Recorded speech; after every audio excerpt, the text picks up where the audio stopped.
था exploring education में। दोस्तों जैसे मैंने आपको पहले बताया था कि रामधारी सिंह दिनकर के द्वारा लिखी गई रश्मिरथी महाभारत के एक पात्र कर्ण की व्यथा के बारे में है और इसका हमारे चैनल पर पहला और तीसरा सर्ग अब लोगों के बीच आ चुका है। अगर अभी तक आपने वो नहीं देखा तो वो आप लोग देख लो प्लेलिस्ट में जाकर। और पहले सर्ग में हमने देखा था कि कर्ण किस प्रकार पांडवों को चुनौती देते हैं, शस्त्र विद्या का जब प्रयोग होता है तो वहां पर वो चुनौती देते हैं और दुर्योधन से उनकी दोस्ती हो जाती है। द्वितीय सर्ग ये कर्ण और परशुराम जी के बारे में है। कर्ण के गुरु थे परशुराम जी और उनके बीच किस तरह परशुराम जी ने कर्ण को श्राप दिया था, उस श्राप का क्या कारण था वो हम द्वितीय सर्ग में देखेंगे।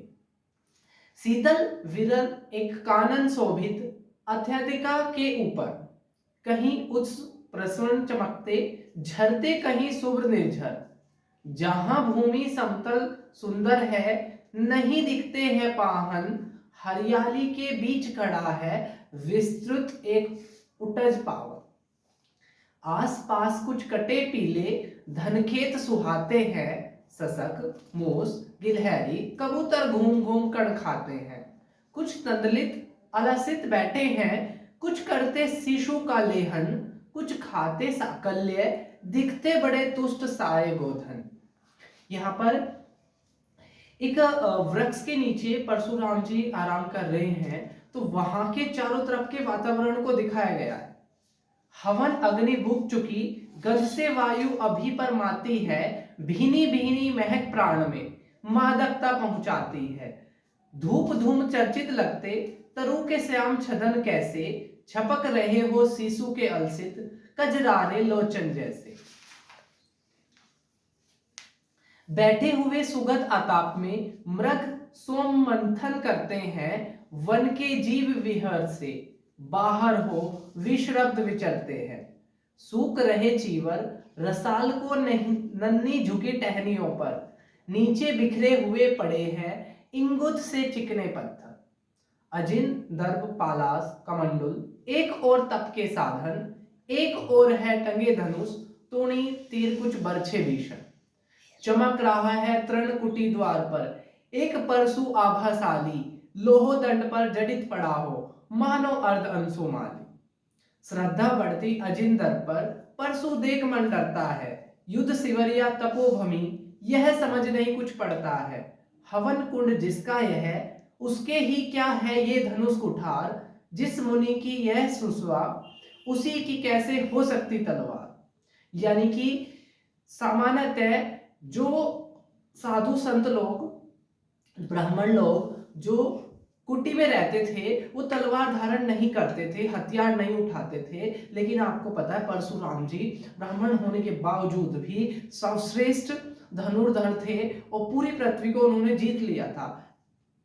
आई है वीरता तपोवन में क्या पुण्य कमाने को, या संन्यास साधना में है देहिक शक्ति जगाने को, मन ने तन का सिद्ध यंत्र अथवा शस्त्रों में पाया है, या कि वीर कोई योगी से युक्ति सीखने आया है। तो इस दृश्य को देखकर कर्ण ने सोचा कि शायद यहाँ पर कोई इनके पास सीखने आया होगा, अदरवाइज कुटिया के पास हथियारों का क्या काम। परशु और तप ये दोनों वीर के ही होते श्रृंगार, क्लीव न तो तप ही करता न तो उठा सकता तलवार, तप से मनुष्य दिव्य बनता सड़ विकार से लड़ता है, तन की समर भूमि में लेकिन काम खड़ग ही करता है। किंतु कौन है नर तपोनिष्ठ यहाँ धनुष धरने वाला, एक साथ यज्ञाग्नि और असी की पूजा करने वाला, एक साथ असी मतलब तलवार एक तरफ यज्ञ।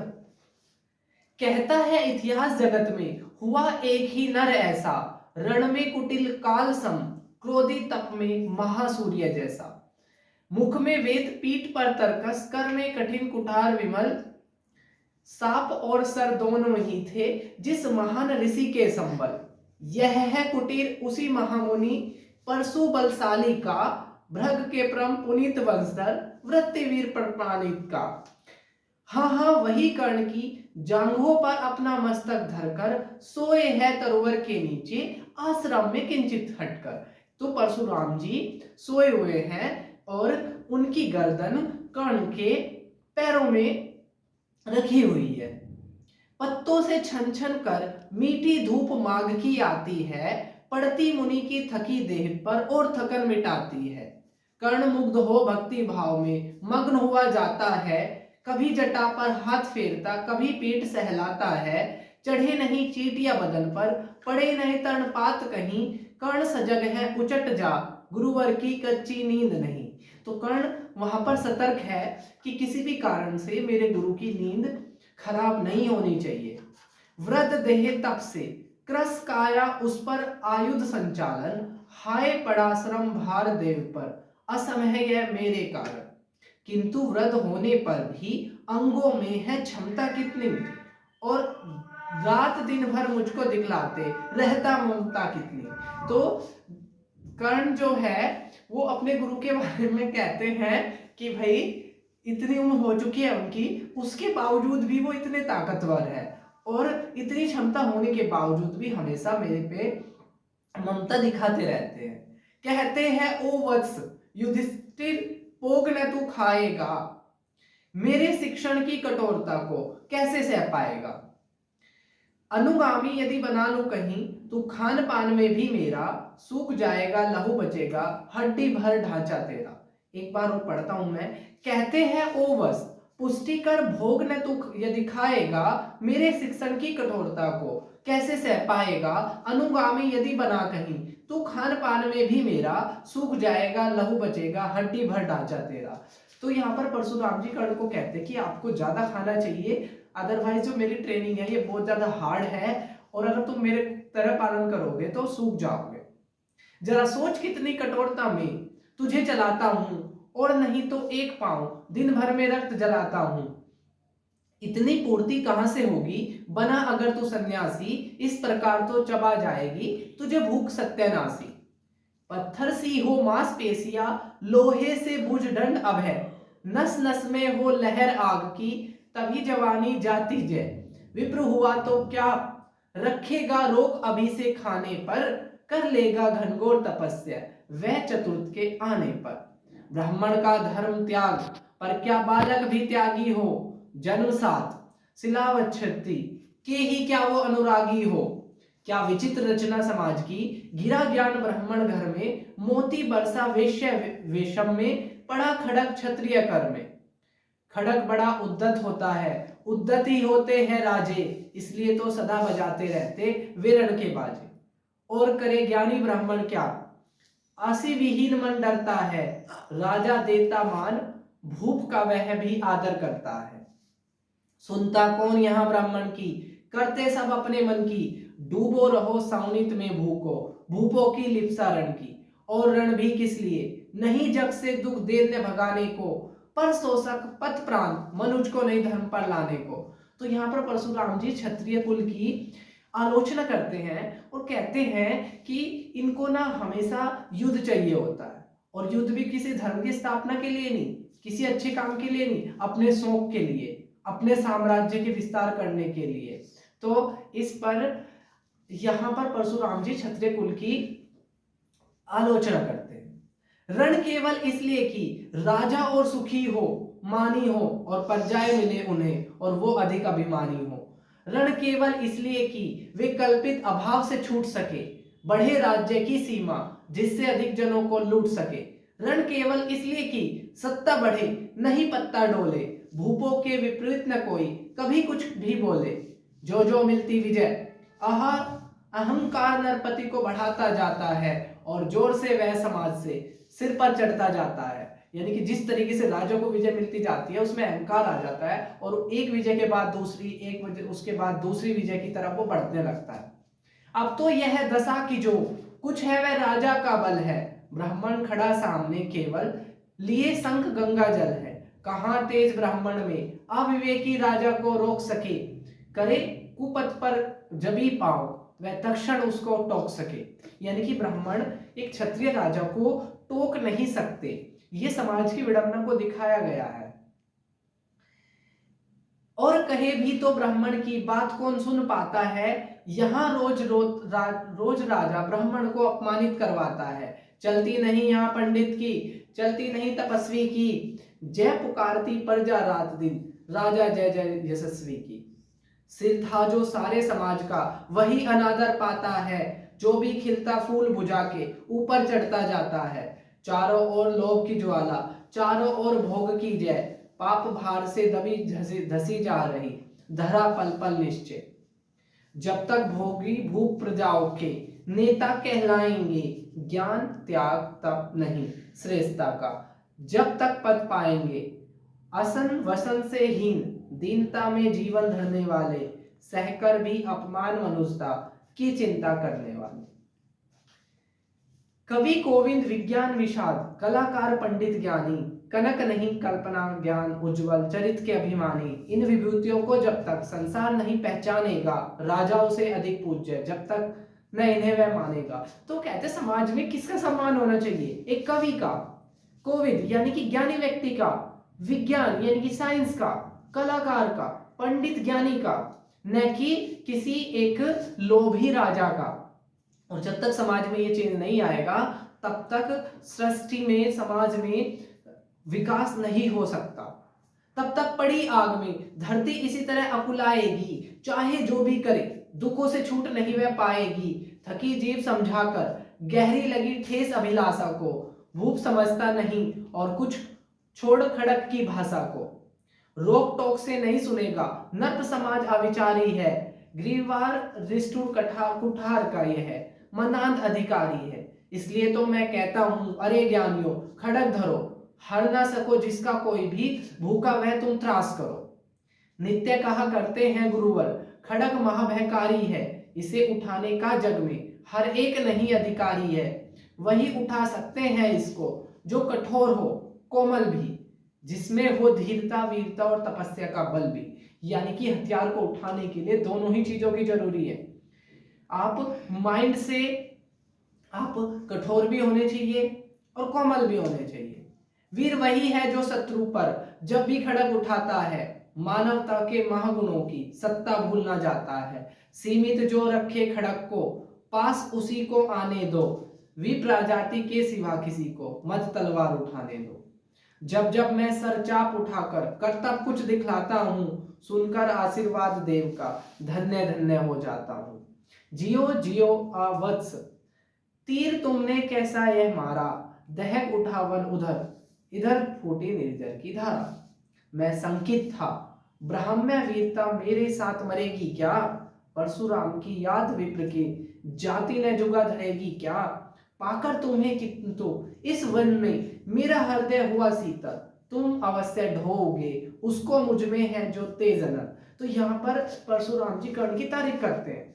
वो कहते हैं कि जब मेरी मृत्यु हो जाएगी तो मेरी मृत्यु के बाद अभी तक मुझे संशय था कि यहाँ पर कोई वीर नहीं है, और वीर प्लस मोरल वीर जो अपने नैतिकता को साथ रखे वैसा वीर।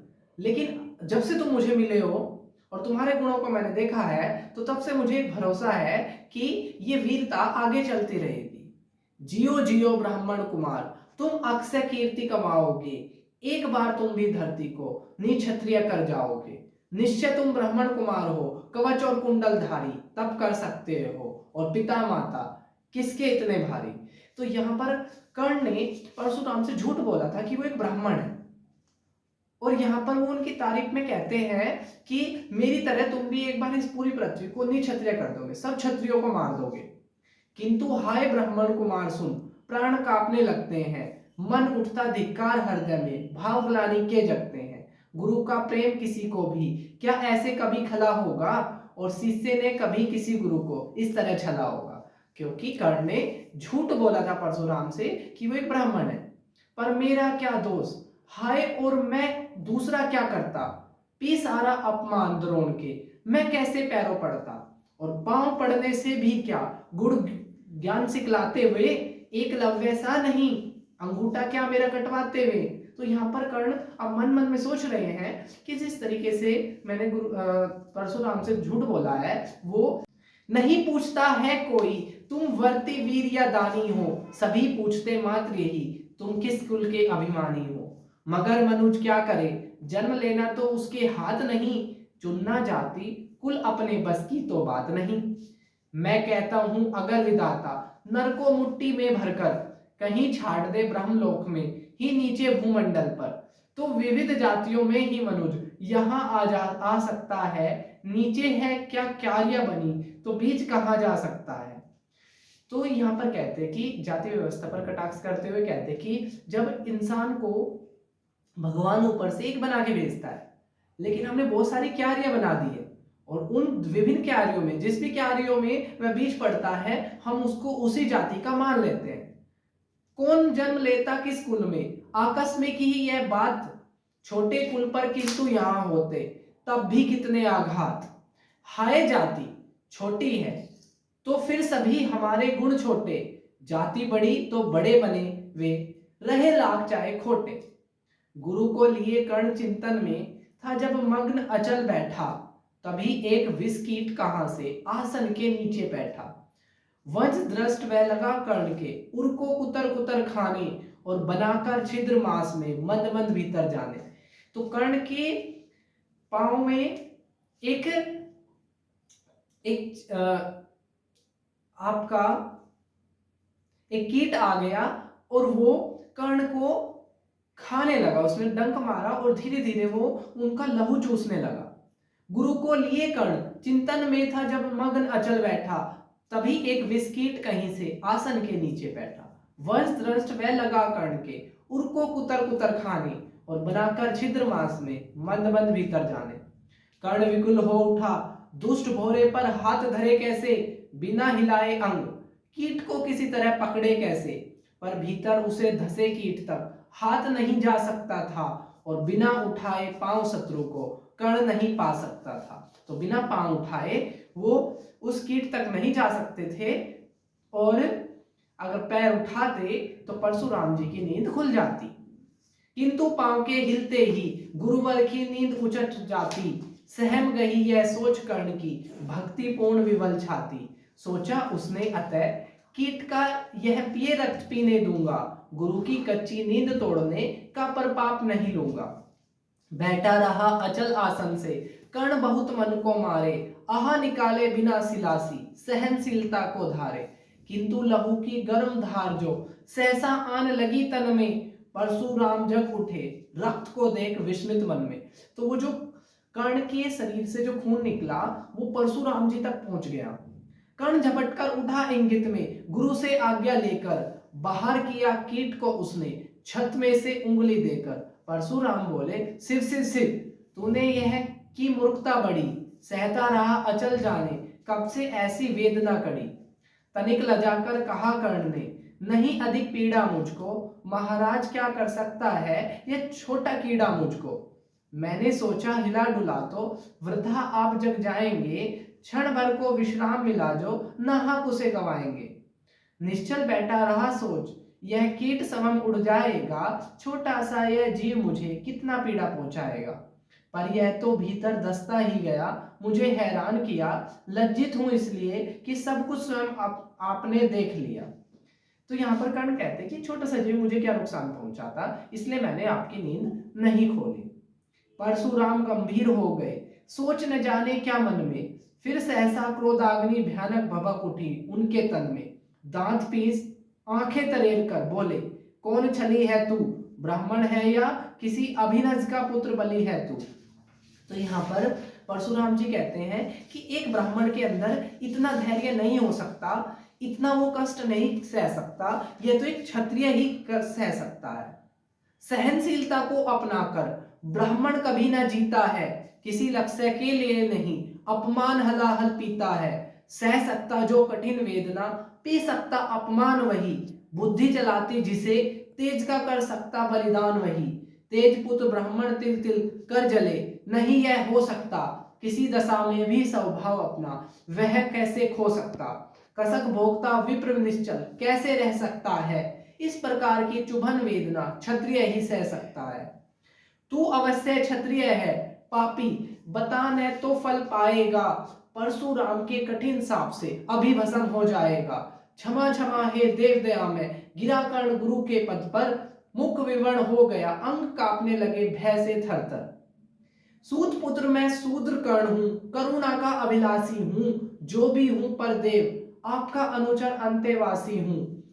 छली नहीं मैं हाय किंतु छल का ही तो यह काम हुआ, आया था विद्या संचय को किंतु व्यर्थ बदनाम हुआ। तो यहाँ पर कर्ण अपनी वास्तविकता बता देते हैं कि वो एक सूत पुत्र है और उन्होंने आपसे झूठ बोला था परशुराम से कि वो ब्राह्मण है। बड़ा लोभ था बनु शिष्य कार्तिवीर्य के जेता का, तपोदीप्त सूरमा विश्व नूतन धर्म प्रणेता का। पर शंका थी मुझे सत्य का अगर पता पा जाएंगे, महाराज मुझ सूत पुत्र को कुछ नहीं सिखाएंगे। तो कर्ण यहाँ पर अपनी वैधता बता देते हैं कि अगर मैं बता देता कि मैं एक सूत पुत्र हूं तो परशुराम मुझे शिक्षा नहीं देते। बता सका मैं नहीं इसी से प्रभु जाति अपनी छोटी, करे दे विश्वास भावना और न होती कोई खोटी। पर इतने से भी लज्जा में हाय गड़ा सा जाता हूं, मारे बिना हृदय में अपने आप मरा जाता हूं। छल से पाना मान जगत में किलिव है मल ही तो, ऊंचा बना आपके आगे सचमुच यह छली तो। पाता था सम्मान आज तक दानी व्रत बलि होकर, अब जाऊंगा कहां स्वयं गुरु के सामने छली होकर। तो कर्ण को यहाँ पर पछतावा होता है कि आज तक उसकी तारीफ होती थी दान के कारण, उसके स्वभाव के कारण, लेकिन अब वह अच्छा महसूस नहीं कर रहा था क्योंकि सारा समाज उसको एक छली समझेगा। करे भस्म ही मुझे देव, सम्मुख है मस्तक नत मेरा, एक कसक रह गई नहीं, नहीं पूरा जीवन का व्रत मेरा। गुरु की कृपा साप से जलकर अभी भस्म हो जाऊंगा, पर मनांध अर्जुन का मस्तक देव कहाँ मैं पाऊंगा। यह तृष्णा यह विजय कामना मुझे छोड़ क्या पाएगी, प्रभु अतृप्त वासना मेरे पर भी मुझको भरमाएगी। दुर्योधन की हार देवता कैसे सहन करूंगा मैं, अभय देख अर्जुन को मरकर भी तो रोज मरूंगा मैं। परशुराम का शिष्य कर्ण पर जीवन दान न मांगेगा, बड़ी शांति के साथ चरण को पकड़ प्राण निज त्यागेगा। प्रस्तुत हूं दे साप किंतु सुख तो यह पाने दे, इन्हीं पाद पद्मों के ऊपर मुझको प्राण गंवाने दे। तो कर्ण यहाँ पर कहते हैं कि मैं तुम्हारे पैर पकड़कर यहीं पर अपनी मृत्यु को स्वीकार कर लूंगा।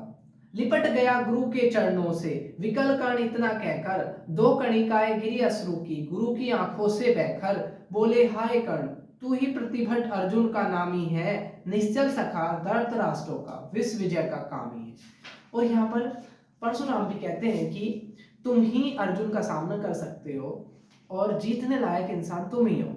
अब समझा किस लिए रात दिन तू वैसा श्रम करता था, मेरे शब्द शब्द को मन में क्यों सीपी सा धरता था। देखे अनगिनत शिष्य द्रोण को भी कर्तव्य कुछ सिखलाया, पर तुझ सा जिज्ञासु आज तक कभी नहीं पाया। तो यहाँ पर ये कहते हैं क्योंकि द्रोणाचार्य भी परशुराम शिष्य थे, तो वो ये कहते हैं कि मैंने उनको भी सिखाया लेकिन तुम जैसा शिष्य मुझे जीवन में आज तक नहीं आया। तूने जीत लिया था मुझको निज पवित्रता के बल से, क्या था पता लूटने आया है कोई मुझको छल से। किसी और पर नहीं किया वैसा इसने मैं करता था, सोने पर भी धनुर्वेद का ज्ञान कान में भरता था। नहीं किया कार्पण्य दिया जो कुछ था मेरे रतन, मुझे निज को सौंप शांत हो अभी अभी प्रमुदित था मन। पापी बोल अभी मुख से तू न सुत चालक है, परशुराम का शिष्य विक्रमी विप्रंस का बालक है। अब भी लेकिन परशुराम को डाउट था कि तुम सूत पुत्र भी नहीं हो सकते। सूत वंश में मिला सूर्य सा कैसे तेज प्रबल तुझको, किसने लाकर दिए कहां से कवच कुंडल तुझको। सूत सा रखा जिसे उसको कैसे कठोर हो मारूं मैं, जलते हुए क्रोध की ज्वाला लेकिन कहां उतारूं मैं। तो यहाँ पर परशुराम को डाउट है कि कर्ण सूत पुत्र भी नहीं हो सकते। सूत पुत्र के पास कवच कुंडल कहां से आए, इतना तेज कहां से आया, इतना बल कहां से आया। पद पर बोला कर्ण दिया था जिसको आंखों का पानी, करना होगा ग्रहण उसी को अनल आज ये गुरु ज्ञानी। बरसाइए अनल आंखों से सिर पर उसे संभालूंगा, दंड भोग जलकर मुनि सम्मत छल का पाप छुड़ा लूंगा। परशुराम ने कहा कर्ण तू वेद नहीं मुझको ऐसे, मुझे पता है क्या सता रहा मुझको असमंजस कैसे। पर तूने छल किया दंड उसका अवश्य ही पाएगा, परशुराम का क्रोध भयानक निष्फल कभी न जाएगा। मान लिया था पुत्र इसी से, प्राण दान दे देता हूँ, पर अपनी विद्या का अंतिम चरम तेज हर लेता हूँ। सिखलाया ब्रह्मास्त्र तुझे जो, काम नहीं वह आएगा, है यह मेरा साफ समय पर, उसे तू भूल जाएगा। तो यहाँ पर जो परशुराम होते हैं वो श्राप दे देते हैं कर्ण को कि जब तुम्हें ब्रह्मास्त्र की सबसे ज्यादा जरूरत होगी वो तुम्हारे काम नहीं आएगा।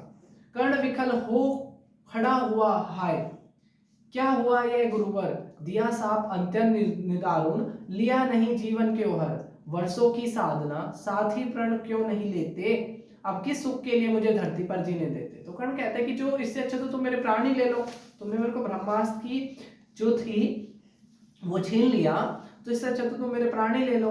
परशुराम ने कहा, कर्ण यह साप अटल है सहन करो, जो मैंने कहा उसे सिर पर ले सादर वहन करो। इस महेंद्रगिरी पर तुमने कुछ थोड़ा नहीं कमाया है, मेरा सिंचित निखिल ज्ञान तूने मुझसे ही पाया है। रहा नहीं ब्रह्मास्त्र एक, इससे क्या आता जाता है, एक शस्त्र बल से न वीर, कोई सब दिन कहलाता है। नई कला नूतन रचनाएं, नई सूझ नूतन साधन, नए भाव नूतन उमंग से वीर बने रहते नूतन। तुम तो स्वयं दीप्त पौरुष हो कवच और कुंडल धारी, इनके रहते तुम्हें जीत पाएगा कौन सुबट भारी। यानी कि तुम्हारे पास तो कवच कुंडल है, उनके रहते हुए तुम्हें कौन मार पाएगा। अच्छा लो वर भी कि विश्व में तुम महान कहलाओगे, भारत का इतिहास कीर्ति से और धवल कर जाओगे। तो यहाँ पर परशुराम कर्ण को एक आशीर्वाद भी दे देते हैं कि तुम हमेशा महान कहलाओगे। अब जाओ लो विदा वत्स, कुछ कड़ा करो अपने मन को, रहने देते नहीं यहाँ हम अभिशप्त किसी जन को। हाय छीनना पड़ा मुझी को दिया हुआ अपना ही धन, सोच सोच यह बहुत विकल हो रहा हूं, जाने क्यों मन। तो परशुराम भी श्राप देकर अच्छा महसूस नहीं कर रहे थे। व्रत का पर निर्वाह कभी ऐसे नहीं करना होता, इसे कर से जो दिया उस कर से हरना होता। अब जाओ तुम कर्ण, कृपा करके मुझे निसंग करो, देखो मत यो सुजल दृष्टि से, व्रत मेरा मत भंग करो। तो परशुराम जी कहते हैं कर्ण को, तुम यहाँ से चले जाओ, क्योंकि कहीं आपको देखकर मेरी ये कठोरता बदल ना जाए। आहा बुद्धि कहती कि ठीक था जो किया, परंतु हृदय मुझसे कर विद्रोह तुम्हारी, मन आ रहा जाने क्यों जय। अनायास गुणशील तुम्हारे मन में उगते आते हैं, भीतर किसी अश्रु गंगा में मुझे बोर नहलाते। जाओ जाओ कर्ण, मुझे बिल्कुल असंग हो जाने दो। यानी कि परशुराम कहते हैं मुझे अकेला छोड़ दो, बैठ किसी एकांत कुंज में मन को स्वस्थ बनाने दो। भय है तुम्हें निराश देखकर, छाती कहीं न फट जाए, फिर आना लू अभिशाप, पिघल कर वाणी न उलट जाए। कि मुझे तुम्हें देखकर ऐसा लग रहा है कि अगर तुम और समय तक रहोगे तो मैं अपना अभिशाप उल्टा ले लूंगा। इस प्रकार कह परशुराम ने फिरा लिया अब आनंद अपना, जहां मिला था वहीं कर्ण का बिखर गया प्यारा सपना। छूकर उनका चरण कर्ण ने अर्धे अश्रु का दान किया, और उन्हें जी भर निहार कर मंद मन प्रस्थान किया। वसुधर के चरण की धूलि लेकर, उन्हें अपने हृदय की भक्ति देकर, निराशा से विकल टूटा हुआ सा, किसी गिरी श्रृंग से छूटा हुआ सा, चला खोया हुआ सा कर्ण मन में, कि जैसे चांद चलता हो गहन में। तो ये था हमारा रश्मि रति का सर्ग दूसरा, जिसमें हमने परशुराम और कर्ण के बीच के संवाद को देखा। आपको ये सर्ग कैसा लगा कमेंट बॉक्स में जरूर बताना, और जल्दी आपके बीच आएगा सर्ग 4। तो एक्सप्लोरिंग एजुकेशन को सब्सक्राइब करना ना भूले। फिर मिलेंगे हम एक नए वीडियो में, तब तक के लिए जय हिंद जय भारत।